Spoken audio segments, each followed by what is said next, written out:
Nice.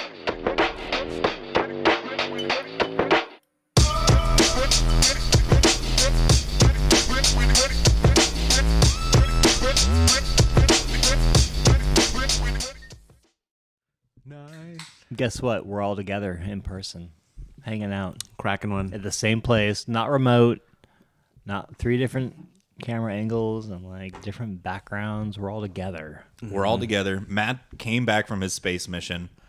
And I was on Mars trying to figure out what the hell's going on. yeah. Hanging out with Elon Musk. He has no idea what he's doing. Yeah, shocker to no one. He was trying to figure out if you really could grow weed on Mars, and judging by what he brought back, I think you can. Because we had a little session in the garage. It's Whatchu Spinnin. I'm Dorian. That's Matt, and that's Jake. As Matt said, we are in his beautiful abode. God, I love this place. And yeah, speaking of angles, we've got a cool up angle. I said when I was setting up, I said I feel like I'm in a Jamiroquai music video. It's fucking sweet, especially when I was up there like typing stuff. But yeah, that's Matt, that's Jake, I'm Dorian. We are Whatchu Spinnin. We're here in person. Thanks for making the trip down, Jake. Oh yeah, thank you guys for meeting up. Oh yeah, for hosting Anytime. that. Anytime we can meet in person is a great day. I think I agree. I agree as well. But yeah, let's get down to the opening part of the business. What's going on? What's everybody listening to? Anything cool? What about you, Jake? Anything new? I did end up listening. I mentioned it last episode. I did end up listening to that new IDK mixtape. Pretty good. Hell yeah. Pretty solid. Been listening to a lot of Don't Be Dumb. I've been listening to a bunch of those songs as well. And other stuff amongst who knows if they'll be brought up, if they'll be mentioned, but Okay. yeah, I respect it. I kind of agree. Like the one main thing that I have been listening to a lot is what I'm going to bring up for next episode. So I'm going to keep that close to the vest. Other than that, I discovered this guy on Reels, this rapper Ray. It's literally spelled like that Cafe Tacuba album, R with the Eche. E. Yeah. Mm-hmm. And he's a rapper, and he reminds me of like, I wish I would have thought about this a little harder. I can't pinpoint who he reminds me of, but he's a lyrical guy, literally in that thinkin' rap genre that I've created, that playlist. cool. Nice. So he's kind of in that. Pretty fucking good. I liked one of them, and obviously my algorithm was like, here's 4 more, and I have not been disappointed. So, other than getting on kind of a 9 Inch Nails kick the past 2 weeks because of Matt's pick, I haven't really been listening to a lot else other than what I'm going to bring up. And I don't know, I've been kind of all over the place. Haven't really been listening to albums, more just songs, like playlists and stuff. Yep, same. But yeah, what about you, Matt? Anything? Yeah, so I work at the dispensary at night, and a lot of the different people that work there like to throw on their music picks, which are, for the most part, pretty good. And sometimes pretty terrible. But that being said, I've been able to fall in love with a little bit more music lately, like Steve Vai. Guitar work. Remind me to say something because Okay. I have a tidbit about that. Okay, Steve Vai. All right. So I've been watching, or not watching, but listening to Polyphia With Tim Henson. Polyphia with Tim Henson. Tim Henson? Tim Henson? Hansen? Like Jim Henson? Tim Henson. Jim Henson. Yeah. So I've been listening to him a little bit. I've been watching the show Fallout, and so the soundtrack for that show is like old 50s and 60s, even 1920s songs, like random shit. But like, I don't know. Like for me, I can listen to it during work and just like put it in the background. It's like the Brian Eno like furniture music. Like it's just in the background, just chilling. Yeah. So. Besides those two, just the picks we've been talking about this week, and that's about it. Hell yeah. No, speaking of like that background music, and it kind of does fit that vibe of like the Fallout, because I've played the fuck out of Fallout 4 back in the day, and so I know the type of music you're talking about. And Jake, you remember the South Side Story album that you got? I got a Mid-Atlantic one, and it's just a compilation album of songs like that. And I made a pasta dish for my roommates the other night, and I still think this is incredible. It's the reason why I don't know if I'll ever upgrade from an Audio-Technica Bluetooth until this thing dies because it sounds decent, but I can literally just like hook that Bluetooth speaker up and bring that to the kitchen and listen to it. And I just put that Mid-Atlantic Story on, and everybody was like, you tune into it and everybody's kind of vibing, but then, you can have a conversation over it. So I feel that for sure. Speaking of Steve Vai, have you seen who's coming to, I think they might be coming to Portland or Washington. It's the Satch Vai experience. Really? So Joe Satriani and Steve Vai, and guess who's opening for him? Buckethead, maybe? Animals as Leaders. Ooh. What? Yeah. Damn. What? Dude, I might look into going because that sounds fucking stupid. I've met Satriani. He's a fucking great guy. But, I mean, that's one of my guitar heroes. Where's it at? At Richfield? I- or no? It's in Washington, though. It's Portland or Washington. I've seen a lot of shows recently, and so I'm trying to remember where it's at. But yeah, it's like one of those that would be a drive, and it would be one of those. It would be one of those doable. It's a doable one, is what I'm saying. It's not like you got to fly to Denver, or Salt Lake City. It's but I'd that's just go to see Animals as Leaders, honestly. 100% same.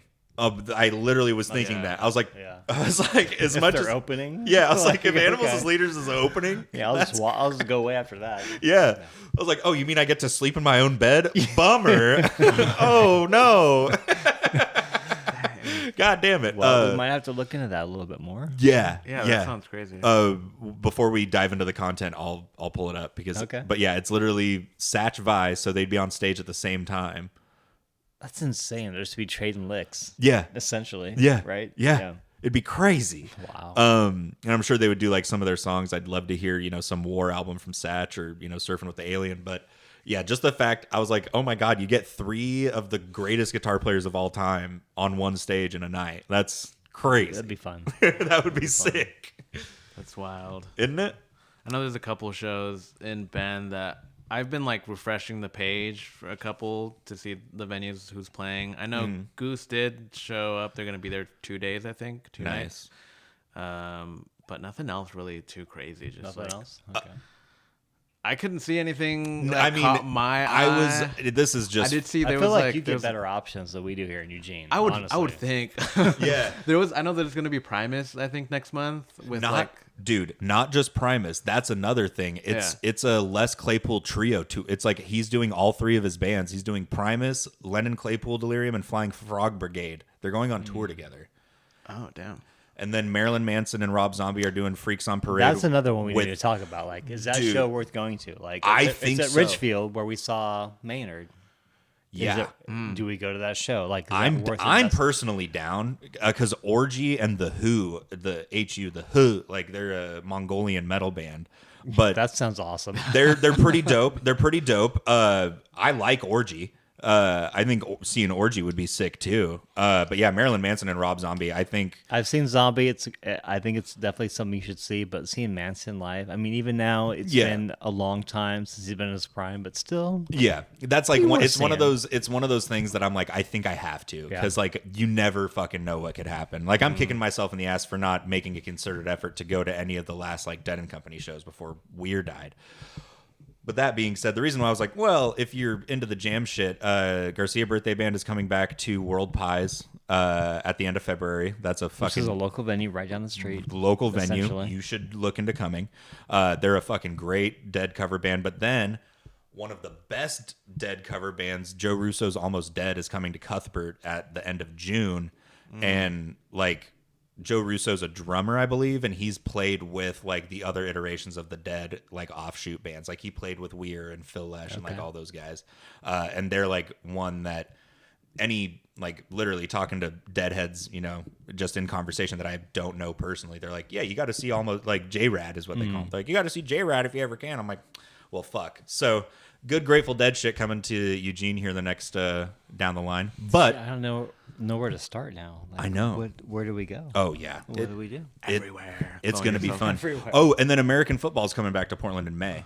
Oh, I saw they're going to be in LA I would drop too. everything to see them. Yeah, Yeah. May 20th. It's a Wednesday. I already looked into Where's it. it at? Roseland, I think. Okay. I think it's at the Roseland.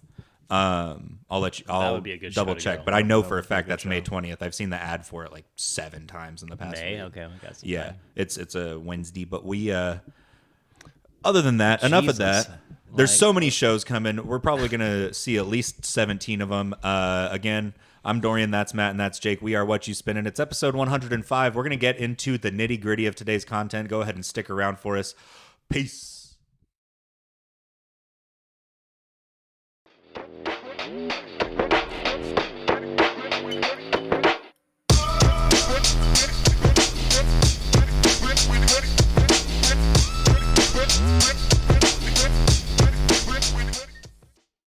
What up?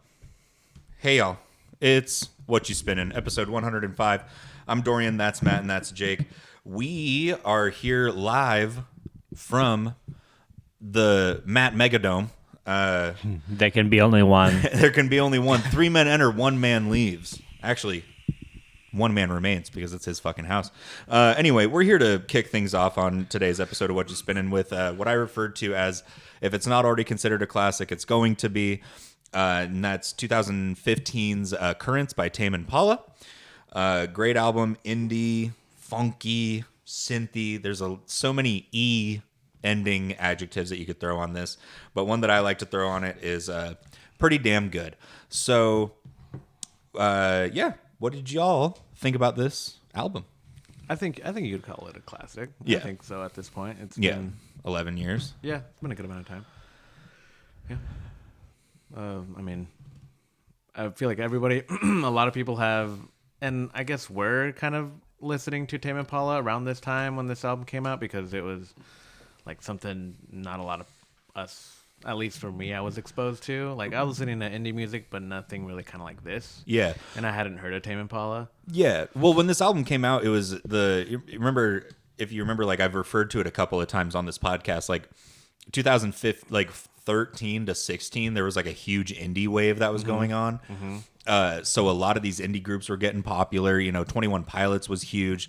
Fucking Sound and Color by Alabama Shakes came out in that time frame as well. Just these really solid indie acts and everything. And so it was the time to drop an album like this. So sorry, I just wanted to put that, but go ahead. No, true. I mean, like MGMT. Oh like my God, Electric yeah. Wonderland or whatever. Like a bunch of artists were making this kind of stuff, and I didn't hear this when it came out, but I heard it like a couple years after. Right. And yeah, just fell in love with Tame Impala as an artist and all the past work too. Like if you go back and listen to some of the other albums, like Lonerism. Lonerism's a great album. Yes. Fantastic album. So yeah, when this album came out, I hadn't heard it until a couple years after when it started getting popular and all the hipsters were listening to it at every coffee shop. Yeah, absolutely. Absolutely. But I mean, for good reason. It's a good album. It's pretty good. Yeah, it kind of falls. It doesn't fall into any category, but like you said, the alt J and like that kind of vibe. Oh yeah, that was another album that came out Like at that time. that whole like not production, but like the musical ambience that they created, like with the sound. Like I feel like it's all kind of similar. Everybody's different. Alt J's definitely different, but Tame Impala and this album specifically comes out and just is like it catches you right away. It's a really good album. It's his third album, I think. Correct. Yeah. Third or fourth, maybe? Yeah, third album. But like I feel like it's pretty solid all the way through. Like songs that are catchy, that have the lyrical content. Like Yes, I'm Changing. Like people change. Like and that's the whole basis of that song. And I think it's a good lyrical song, not just for the music standpoint, but like lyrically, it just comes across really well, and it has some good reminiscent lyrics that you'll repeat to yourself later on. It's a good album. Absolutely. Yeah, and it kind of, you kind of put it perfectly because it does kind of, you can't really pigeonhole it because there is a lot of different stuff going on.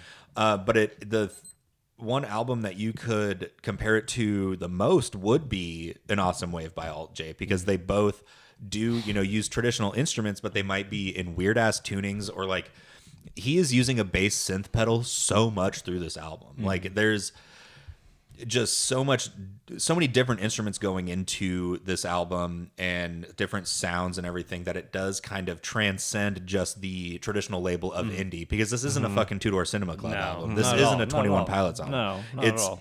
It's something bigger than that. And I mean, I think it honestly is kind of telling, or, it really says something that, we're considering this album a classic already 11 years later. I mean, it has been plenty of time, but how many indie albums can you consider like a definitive classic, like amongst the board. Like this is huge amongst people that are quote unquote super into music. Like it's honestly kind of shocking. It's taken us 105 episodes to talk about any Tame Impala album, let alone this one. This specific one. There's other albums that we should have brought up, I think. Yeah, honestly. absolutely. Yeah. Like I think we should talk about Lonerism. I haven't listened to that in a long time. The one after this. Yeah. Yep. Yeah, Slow Rush was pretty good. I did like that. Yeah. That's the one. That's the one to put him on the map. I feel like for a lot of people that didn't know his music before, especially me. Yeah.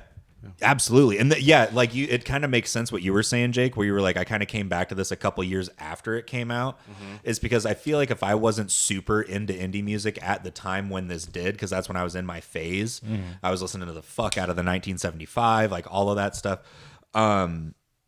I think that's where it got a lot of its appreciation was people that went back to it, maybe in 2018, 2019 pandemic, because you see, like I'm on Reddit all the fucking time and I follow all these vinyl collecting pages, and every person that posts a collection on any social media site has a copy of Currents. Like, True.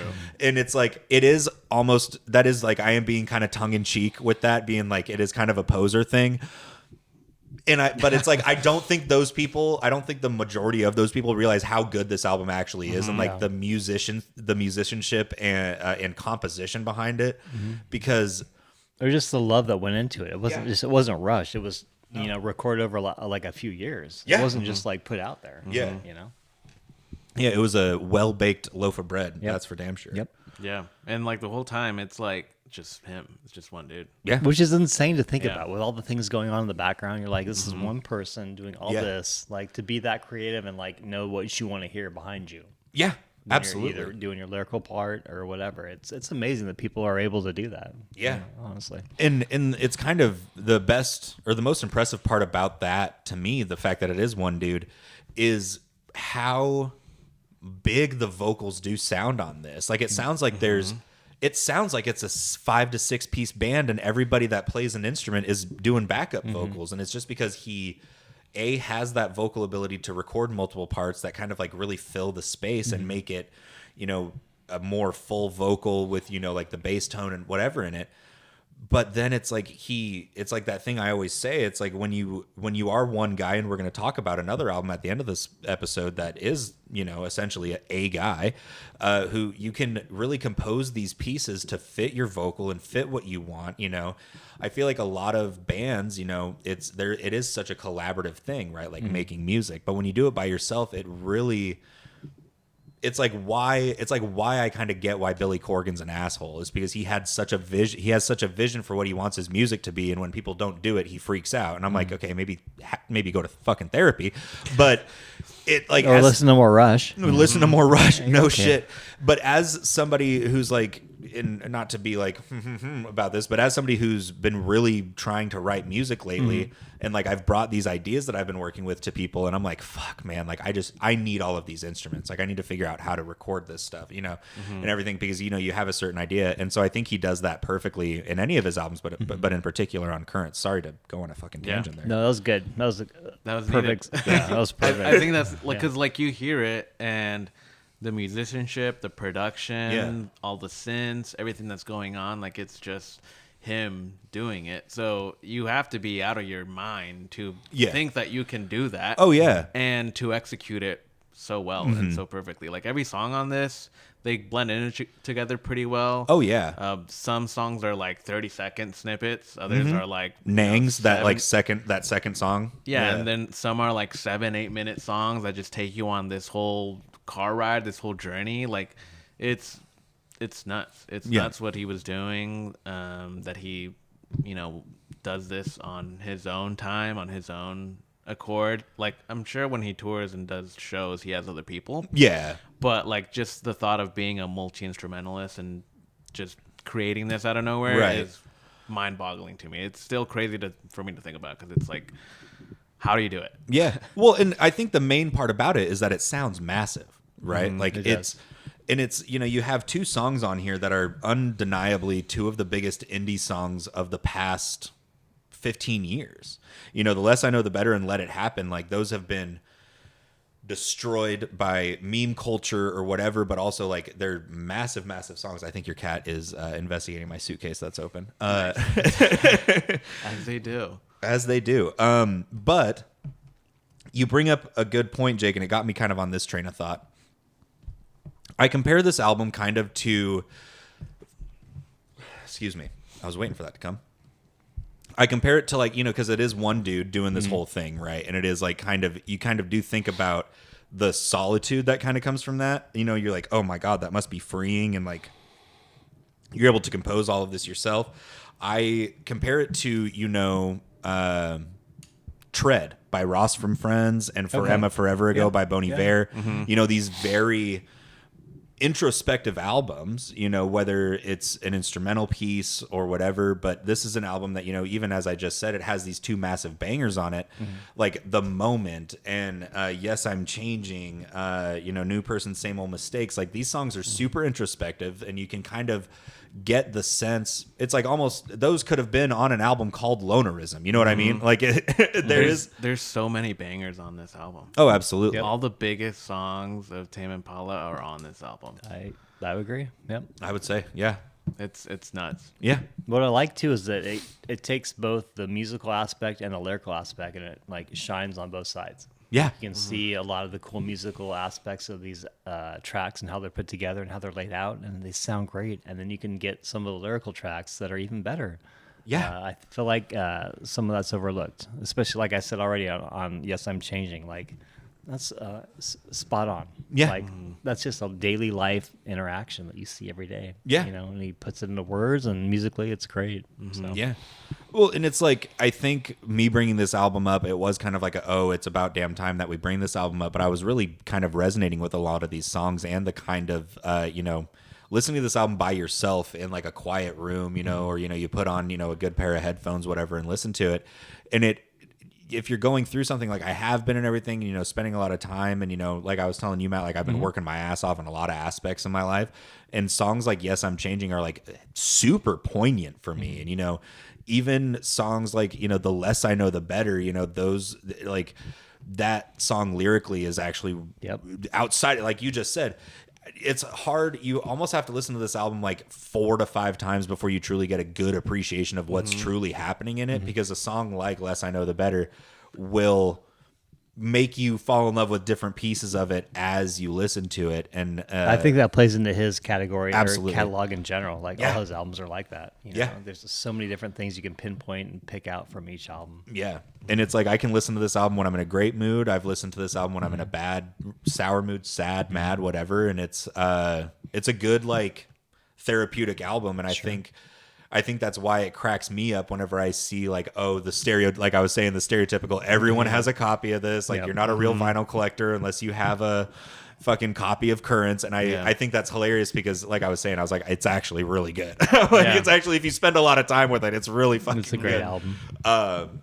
So yeah, with that being said, I think we've given it a lot of love. Any closing? It definitely needed its flowers. We Oh, yeah. It did. We were 100 episodes over. Bringing it up. Yeah. But I'm sure most people have heard it. If you haven't, definitely give it a listen. Yeah, great artists. Other albums that are just as great. I'm glad we brought them up. So yeah, same. Yeah. With that, let's top 3 it up. I'll go first as usual. Number 1 for me is Let It Happen. And I just want to acknowledge the like weird CD record skip that it does in the middle of that song. Like when it really starts breaking down. That song is like the main one that blows my mind when I remember that it's one guy, because that is like I want to figure out like how to incorporate that into like a jam set, like have that do something, because I'm like, dude, that is just so unique and so thumping. And then number 3 for me is Less I Know, the Better. I sent you guys a video of me playing bass on that for me today. Great song. Number 2, Yes, I'm Changing. Like I said, very poignant for me recently. And then number 1, the song I played before we got into the business here, The Moment. Nice.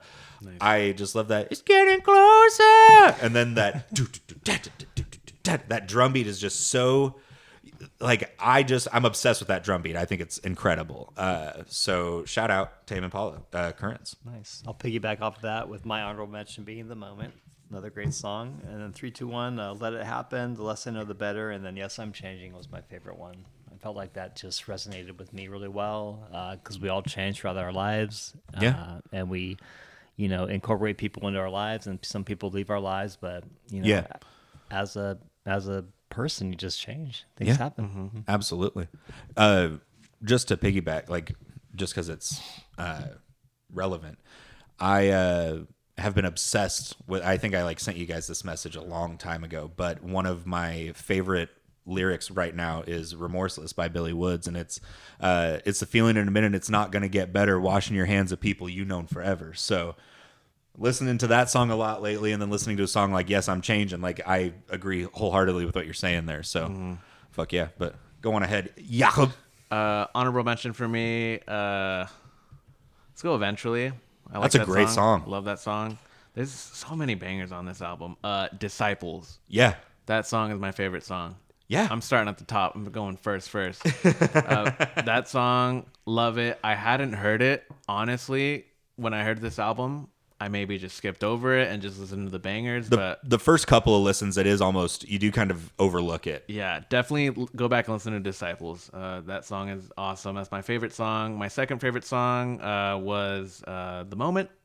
And then the third, New Person, Same Old Mistakes. Nice. I think it wraps up pretty good. And there's a couple pretty good mixes and stuff that people do with that. I've heard a couple of the songs. But a lot of inspiration from this album. A lot of other people, a lot of good stuff said about it. So yeah, it's fantastic. Yeah, and I think if you go, I'm sure it's come up on the podcast before, but this album in particular did influence a lot of people, like you said. Like, That's how we roll. Yeah, more the current albums that have come out. No pun intended. But anyway, speaking of current albums, that was Currents by Tame Impala, released in 2015. One of the greatest, probably up there on the Mount Rushmore of indie albums. I don't know if there's one of those albums in that genre that's considered a classic, but fuck, here's that's one. Yeah. That's one of them. That's my pick for episode 105 of Whatchu Spinnin. I'm Dorian. That's Matt, and that's Jake. We'll be right back to talk about an album from a hell of a long time before that with Jake's pick. So go ahead and stick around for me. We'll talk to you in a sec. Bye.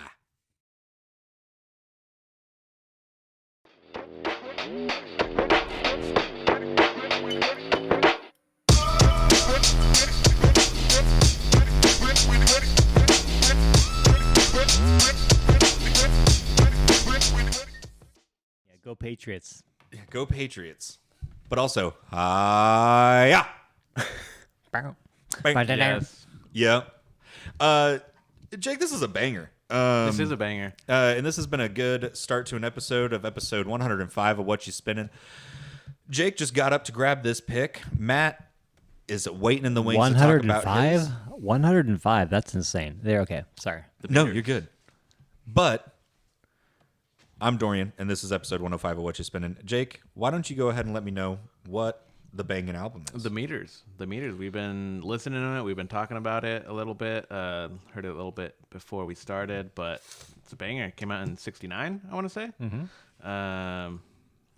And yeah, it's I guess at this point it's also considered a classic. It's one I feel like we should have brought up also a while ago. I second guessed myself. I thought we did already. I thought I had already brought it up. But yeah, it's still played, still listened to this day. It's one of my favorite things to listen. It's because it's mainly just instrumental, just like a band, just doing their thing, and it's real funky. It's real jazzy. Some songs are quick, some songs are slow. But yeah, what did you guys think about listening to it? Yeah, this is. It starts off with Sissy Strut, which is a huge. It's like everybody knows that one. Basically, literally, like you'd ask somebody, hey, have you ever heard this song? And like if they know, jazz fusion or especially, like it's one of those. You know how they call them like jazz standards, old standards. Sissy Strut is like a jam band standard. Like it is just. it's in I don't remember exactly. I think it might be like G or something, whatever. I don't know. I'm not going to sit here and try to predict music theory. But anyway, it is just that opening riff, that is just so easy to land on out of like a long extended jam to where if you look it up, I can't remember. I should have written it down, but there's like multiple big jam bands that like put that in their set. Like usually they'll close on it or something. And I mean, from my own experience, there's 2 songs that we'll end one of these jams with that I go and do, and it's one of their own tracks that they've written or Sissy Strut. Like, and so the fact you're starting off with a song like that is crazy. And let me tell you, there's a couple of songs that also can, be in a contender to be better than that on this album. So yeah, I'm a big fan personally. Yeah, it's got the funk. Like you said, Sissy Strut, like everybody knows that song. I brought it up at my other job at the dispensary, and like, oh, I've heard this song, like Ocean's 11 or like some other movie like that. Like, yeah. Oh yeah, it is. Yeah. Maybe you've heard it there, but like you hear that and you're like, it's familiar. And this album is familiar all the way through. It's instrumental. It's great. It's got, catchy hooks. And it's just fun to put in the background. Just throw it in the background when you're cooking or just hanging out with people. It's a great album to throw back there. And it's a debut album. It's a great debut. And I don't know, it's a banger. Yeah. That's great for it being a debut. Yeah. That's nuts. Yeah. Crazy. And literally, like I said, like that also ties into what I was saying, like to have songs on here, like Sophisticated Sissy's another one. Stormy is another huge song. Yep. That's like, once I started listening to the Meters, that was one of the first songs I heard after Sissy Strut, This is an album that I own personally. I've owned it for over a year now. And this is truly a work of art. And it's because it's not anything, it's just so well written and so well performed. But if you were to compare it to something like Headhunters, like it's not crazy. No, like they're not going like they're not shredding. It's more like movable. Like people that aren't into music in general can listen to this and be like, okay, and kind of like feel the dance vibes a little bit. I feel like absolutely, I agree. It's like if you were to take let's have a little fun with this. If you were to take Uninvisible by Medeski, Martin, and Wood and Headhunters, okay, and these are, let's call these opposite ends of like a jazz fusion spectrum. Yeah. The Meters self-titled debut would lean maybe like on like it'd be 30% away from Medeski, Martin, and Wood. Just because it's a different style. Yeah, it is a different little style. Bit, not much. Yeah, a little bit. But it's like that same groovable, listenable. Like that MMW does get a little more crazy with the keys and everything, but like that thumping bass line, like you kind of just get locked into these grooves. Yep. But yeah, if those to make an interesting comparison, I think that's kind of where I would lay it out. Yeah. And it's a lot more fundamental, I'd say, because it's not like super crazy with the organ, or if it's going insane with the sax or anything like Headhunters, for example. This is more kind of standard, traditional that you would hear, and they do it perfectly. Yeah. So to correct, I would say the Meters is the opposite end of the spectrum from Headhunters, and then Medeski, Martin, and Wood is like barely down the line from it. Yeah. Yeah, but I mean, a lot of people have heard this album for good reasons. I mean, it's just 4 dudes that are doing this, and the cover I think is pretty cool because it shows like instruments they were using and stuff. Yeah. But yeah, it's for what it is, a debut. It's perfectly executed, and their playing is just so like on key, so on point the whole time. You hear it throughout the songs. They're very on beat, on tempo. Songs like Stormy are super slow, calming, and completely different from any other song on the album. So it's cool that they have kind of those both sides of the coin. But yeah, fantastic. Yeah, fantastic. Cool song titles too. Yeah. There's a song called 6v6 that's actually named after a guitar part in an amplifier, which is kind of random. Oh yeah. After they made the album, they like listened to all the tracks and like, let's figure out the names of the tracks. Huh. And went that route. So which is kind of creative. Nice. Like, okay. I like that. I like that a lot. Yeah. It's and I mean the Meters are still a group. Like I think they're still around. I think they are. When I was getting into this album, like shortly after I bought it, I think I've talked about this page before, but Scott's Bass Lessons. It's like an online bass lesson service, but they post a lot. Like I like them for their social media. I did a trial through them. They're great.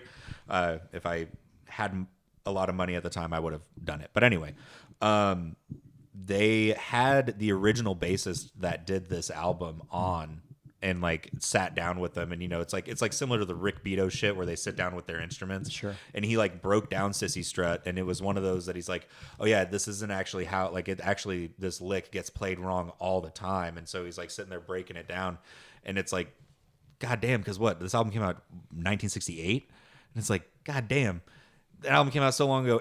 You're still there, and because playing bass is not a very long lasting instrument because of like how hard it is on your wrists and hands.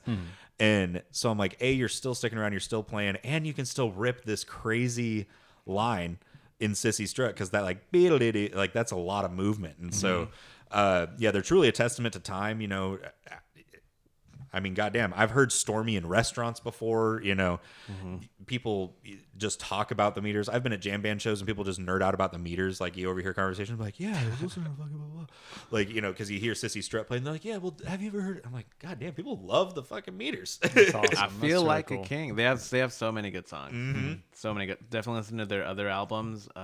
There's one with a rooster on the cover that I really like. Oh, I haven't heard that one. There's a song on there, I think it's Tippy Toes, and that's one that Primus covered. Okay. Oh, Yeah. Rejuvenation. That one's really good.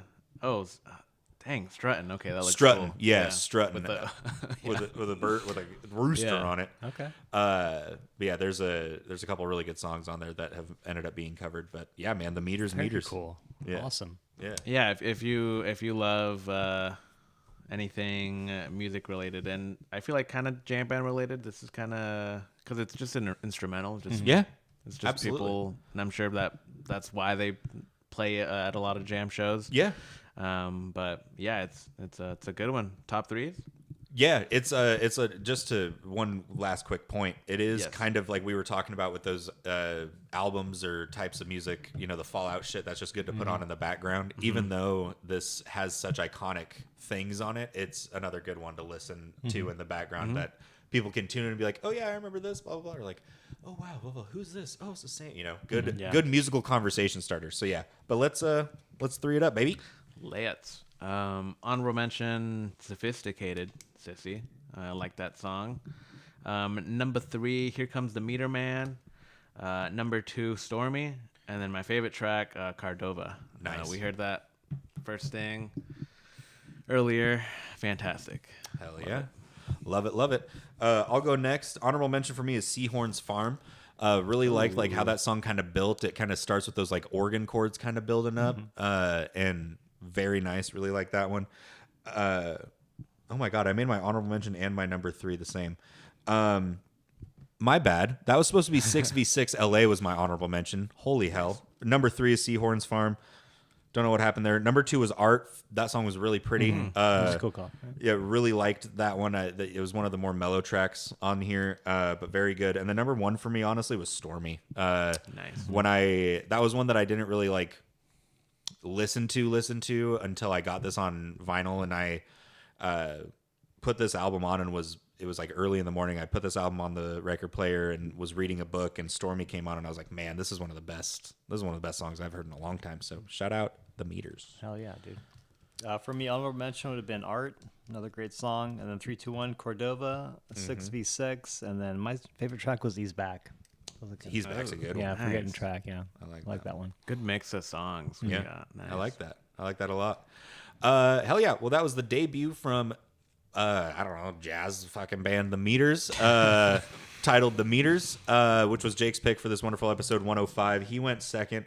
And it's time to bring it on home with Matt's pick for this week. It's Whatchu Spinnin episode 105. Go ahead and stick around for me, please, and thank you. Talk to you in a sec. Bye.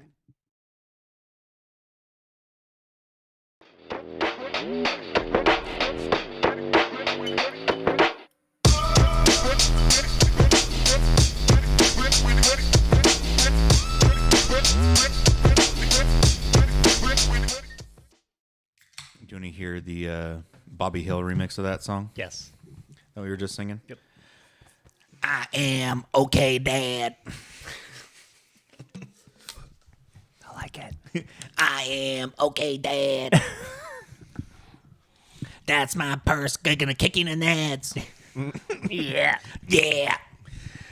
Folks, that was Bobby Hill, Rob Zombie. It's pretty good. Bobby Zombie, Bobby Hill. Yeah, Bobby Zombie. Bobby Zombie, Robbie Undead, if you used to play Worms with me and Jake back in the day. Speaking of Jake, that's him right here. That's me. I'm kind of hard Dorian. to turn, but I'm here. He's got a turn. He's just got such a good striking profile that we want you to stare at the side of it. Yeah. And that's Matt, whose wonderful home we're in. And guess what? It's his turn to bring up an album. And by golly, I'm super excited to talk about this one. Yeah, it's episode 105 of Whatchu Spinnin. This is the third pick of the day. We're ready to bring it on home. And by golly, tell me what you got, buddy. You're excited. I'm excited. Oh, my God. So I try to bring up albums on the podcast that have been relevant in my life, and this album definitely stood out, like got me kind of back in love with this band in general. But it's from 2002. It's All That Could Have Been My Nine Inch Nails. A live album, kind of captured their tour with the Fragile tour from, I think, 2000 to 2002. There's like a DVD that goes along with this. It shows them live on stage doing their thing. And this album captures their sound for that genre, or not that genre, but like that time for Nine Inch Nails with all the different musicians that are in that band and what they're doing. It's electric, honestly. This is a great live album. It showcases a lot of their hits, some of their songs that you don't hear very often.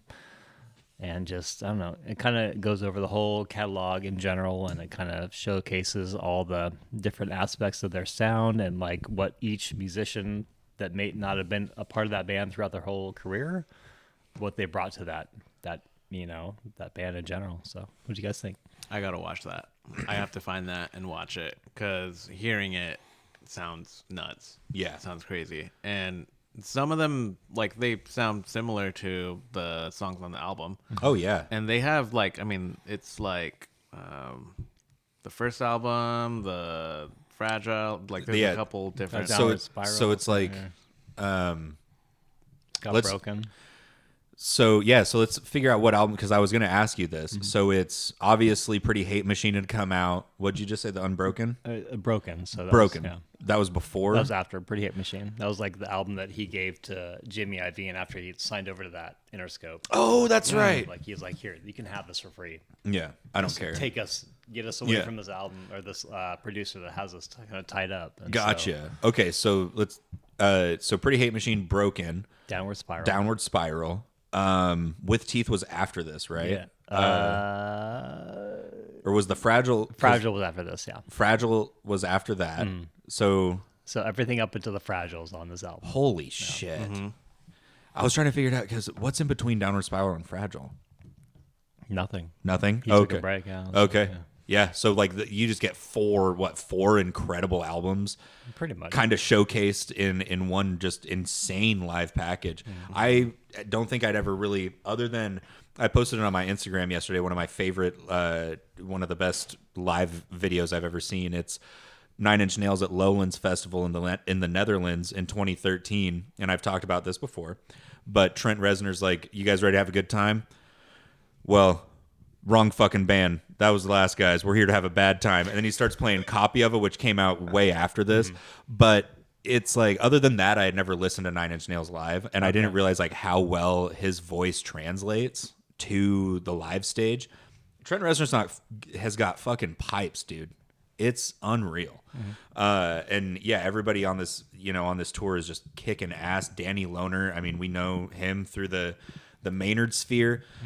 Later, another Maynard Sphere affiliate would end up joining Nine Inch Nails, and Josh Freese was also affiliated with Danny Lohner. So yeah, man. And I mean, like you said, there's some deeper cuts that you hear. I think it's crazy that this starts off with Terrible Lie. I understand that's one of the more popular songs, but still. And that version of Terrible Lie is just...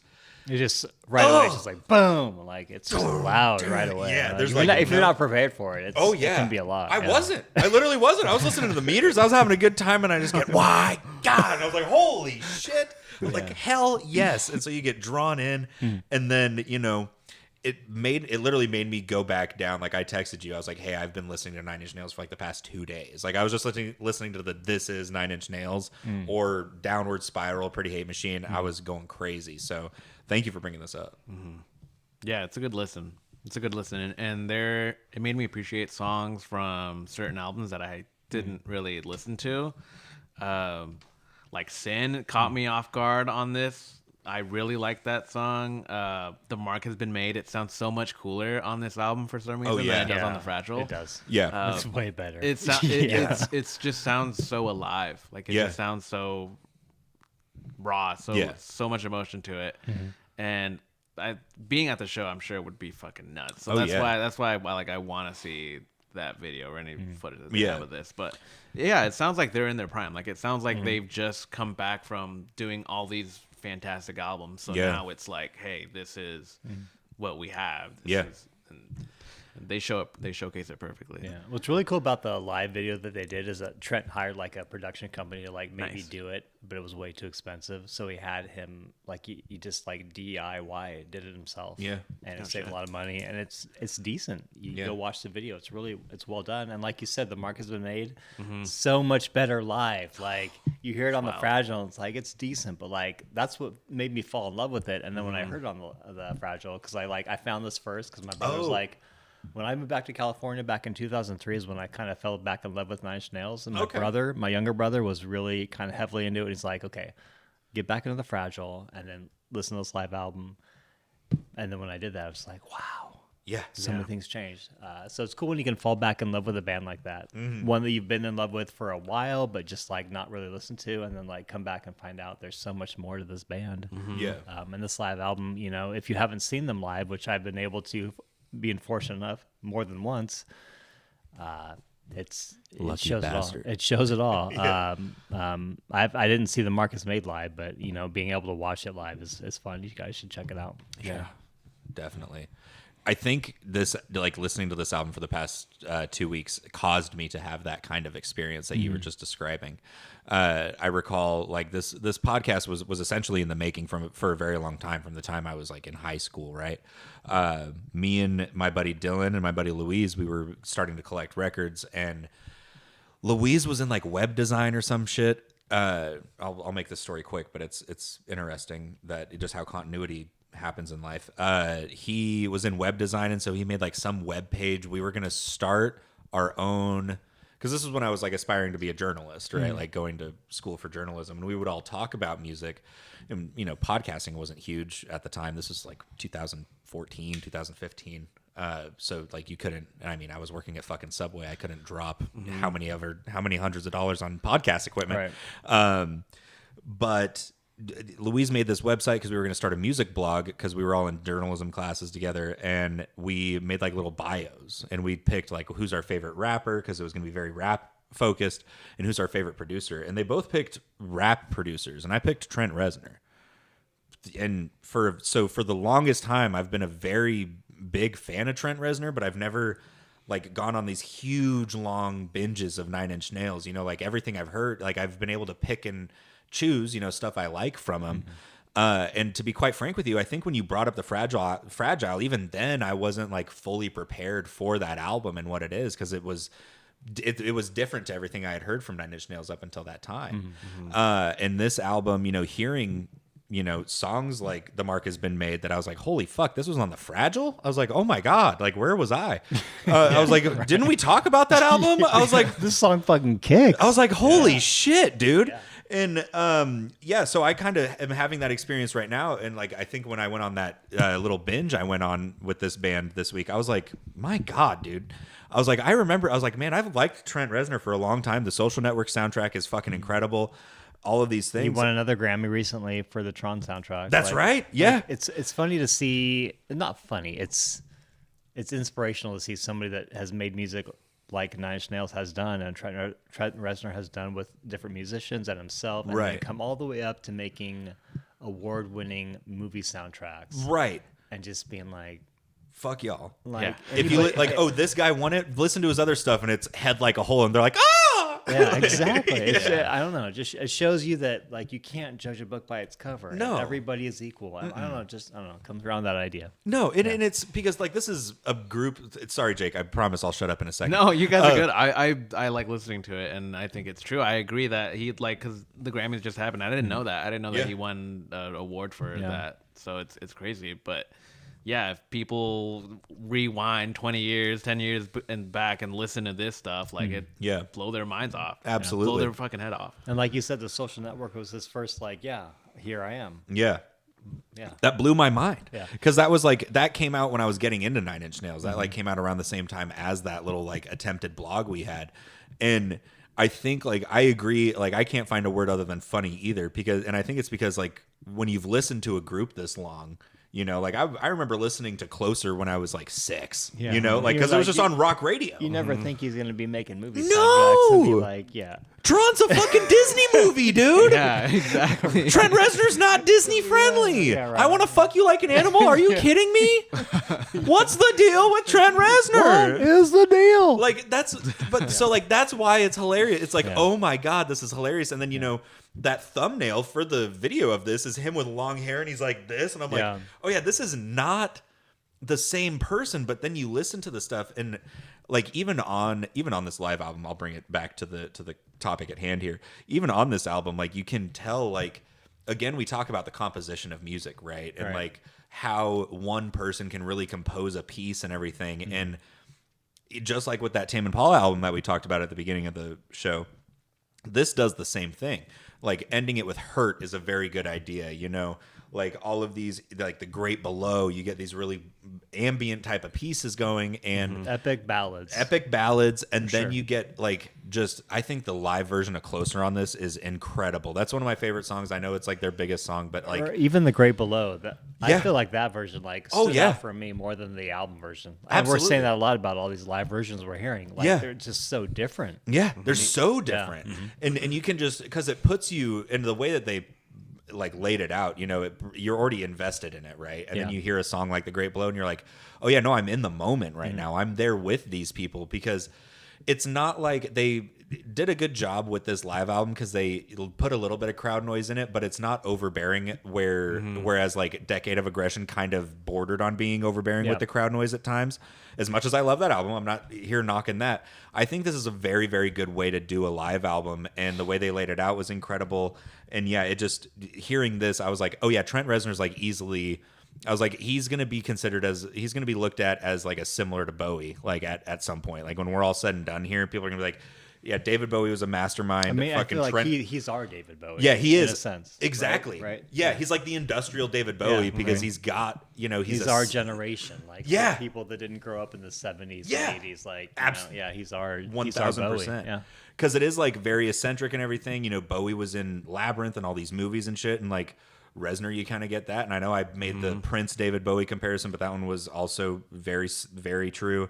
But yeah, like it is kind of like when you listen to this, you're like, my God, like this guy was actually kind of out of his goddamn mind. It is. And I don't know why I'm talking like he's dead, but he's just out of his mind when it comes to music composition.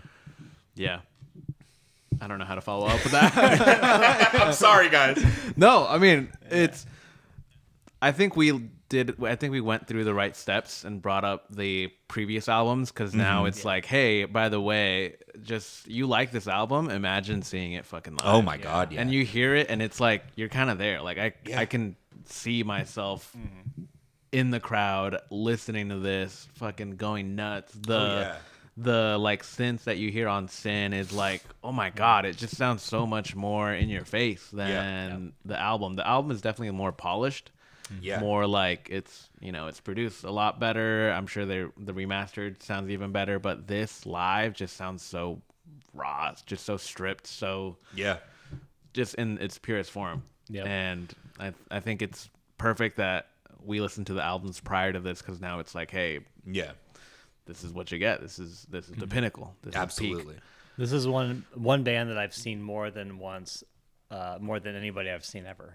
Really? And it's always been the same vibe. It's always been the same energy. It's never been like a little bit laid back. Even like I think I've told you guys when I brought up the Fragile, like he performed. I went and took my little brothers with me to a gymnasium at Cal Poly in San Luis Obispo, California. It was a college gymnasium, and he performed there with Autolux. Autolux opened.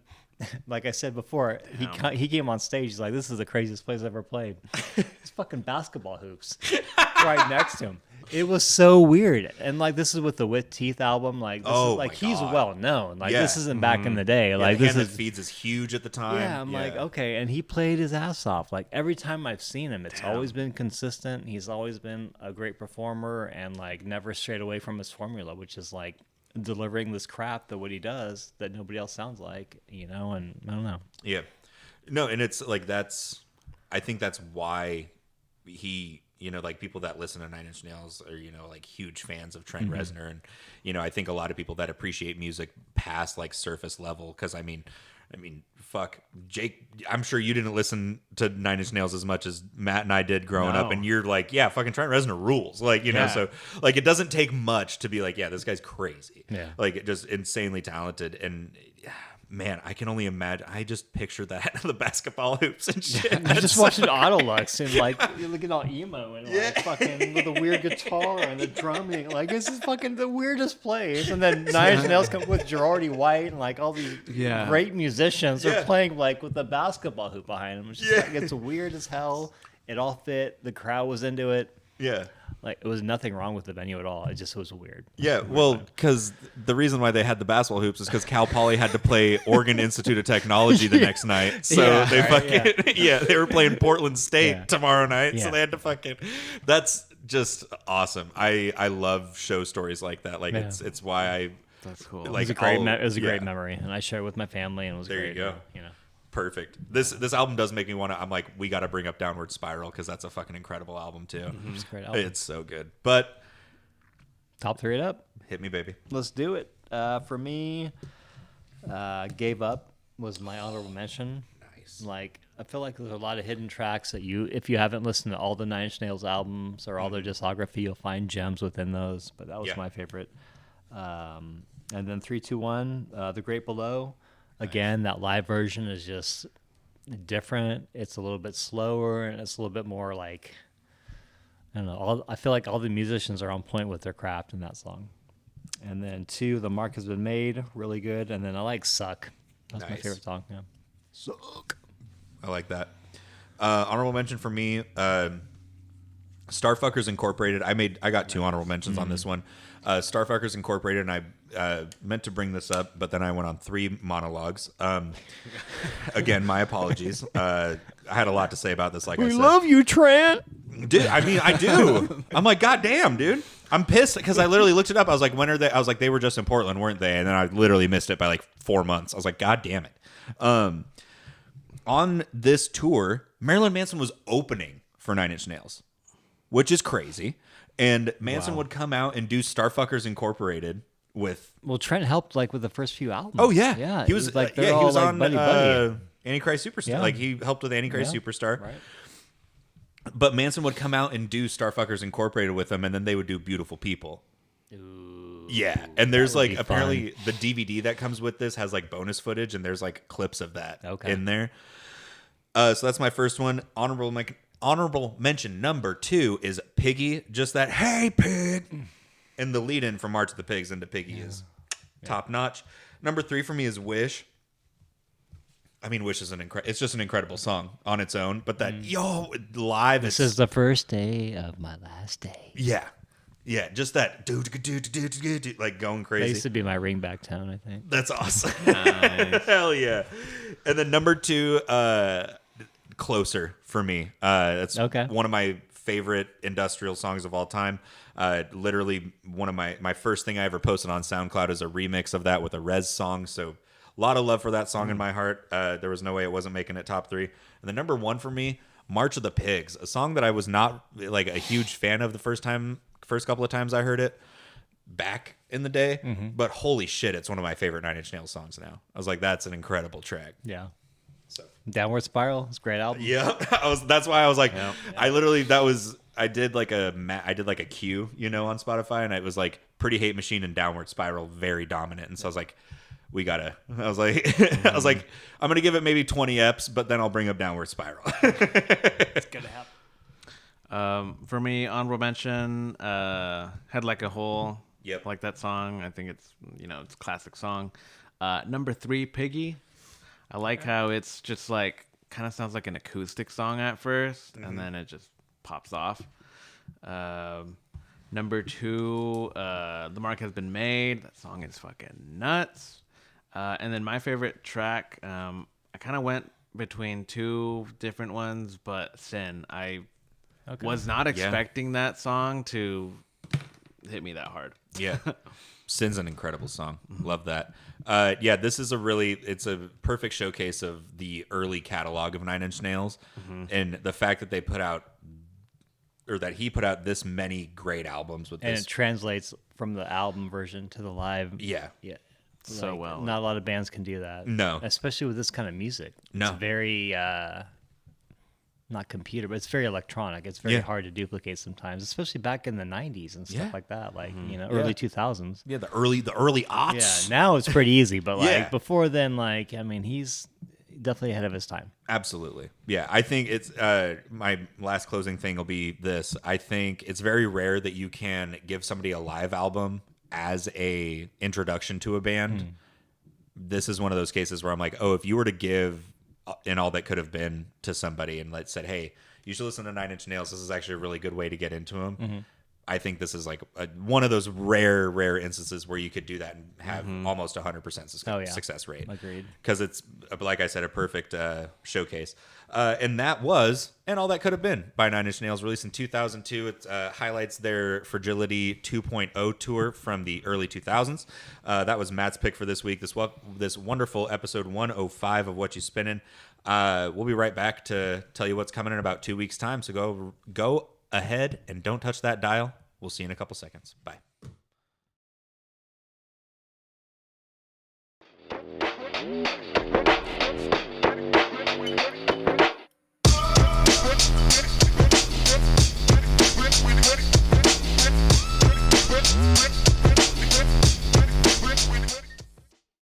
Man, it's been fun. It's been fun. It's been a blast. It's been a blast. Hey, fucking pig. Hey, pig! What's with all the fucking pig? What's with all the... Where am I? Let me tell you, I didn't pick it, but the pig songs did make me very close to bringing up Animals by Pink Floyd next week or next episode. But yeah, it's about that damn time where we let you know what's truly coming in about 2 weeks' time on this wonderful podcast called Whatchu Spinnin', everybody's favorite music podcast. I'm Dorian, that's Matt, and that's Jake. Matt, thanks for hosting, man. Of course, anytime. That was a blast. Back. I think maybe next time we go to a record store and get some grub. Yeah. Yeah. Definitely do that. Especially if we do it at my new spot, because I'll be real close to some shit. So, Ooh, yeah. I like but that. yeah, we go in the order that we talked about albums today to let you know what's coming, what next episode's content is going to be. And if you listen to the episode, you would know that I spoke first. You know. Oh, speaking of, watched the NFL Honors, and it was in San Francisco. A lot of Bay Area rappers showed up. E40, Yeah, Too I saw Short. that. They were like performed. They like performed, dude. It was Okay. awesome. E40 fucking murdered. Puka Nakua was losing his mind. They were playing Tell Me When to Go, and he's like, tell me when to go. And they had him zoomed in. And E40's obviously not censoring anything. And Puka Nakua was like, yeah, motherfucker. I was like, oh my God, incredible. Anyway, I'm going with this. I mean, I'm not going to go ahead and like already put a bad taste in your mouth or anything. I personally really love this album. It's another one, we talked about Nine Inch Nails, a group I've been listening to for a very long time. This is an album I've been listening to since it came out. It's from 2006. I guess you could call it a guilty pleasure album for me. It's Phobia by Breaking Benjamin. Little alternative metal action. I've been listening to it a lot lately. Oddly enough, my roommate has also listened to it a lot, and I started dying laughing. I was like, dude, that's hilarious. I was like, I definitely have to bring that up next episode. So yeah, Phobia, Breaking Benjamin. I'm excited for that one. Never ever listened to that band. So My thank you. mom saw Breaking Benjamin open for Korn That makes back in the sense. day, That makes like sense. right before right That's before this album wicked. came out. Yeah, That's fucking awesome. yeah, Right before they were breaking it. yeah. Oh, they were breaking. Yeah, right before they broke the Benjamins, folks. Baby. Sorry. Jokes don't write themselves. My pick. We've brought up this artist before, and it's been a while. And I feel like was meant to happen. We gotta finish up the trio. Ooh, okay. And the trio, I like it. This album came out in 2004. No way. Food. Oh, nice. MF Doom. Heck yeah. Fuck yes, Yeah, bro. That's very cool. This is my favorite like Doom it. album. I like it. I'm excited for it. Yeah, 04, 06. What is one thing that I have said multiple times I love? Music that was released between 2000 and 2007. And this is 2 prime examples. Matt, hit me with it. Well, for me, I brought up this band before, kind of more when I first joined the podcast, and I was like, do I bring up their debut or their follow-up? So I'm going to bring up their follow-up album from 1993. It's Versus by Pearl Jam. Ooh. Boom.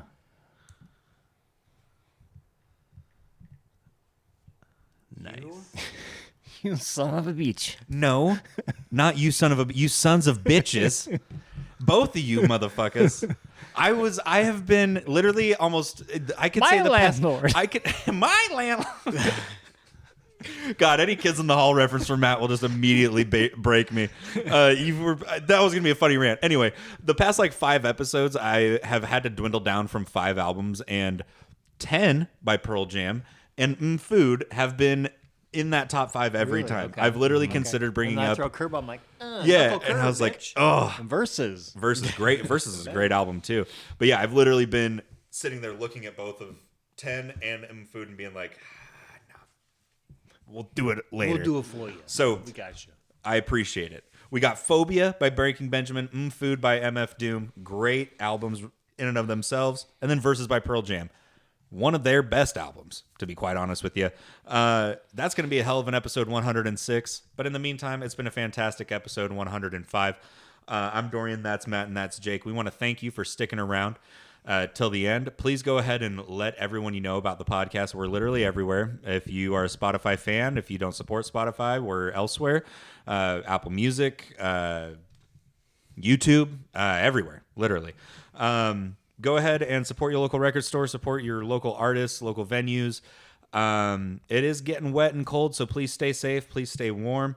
And yeah, I mean, shit's fucking crazy, so please stay safe. And yeah, like I said, just let everybody know about the podcast. Share music with people you love. If you're in Lane County, go visit Moonrock Records and House of Records and go to a show. Maybe you'll bump into one of us. We love you. We thank you. Have a great day. Peace out.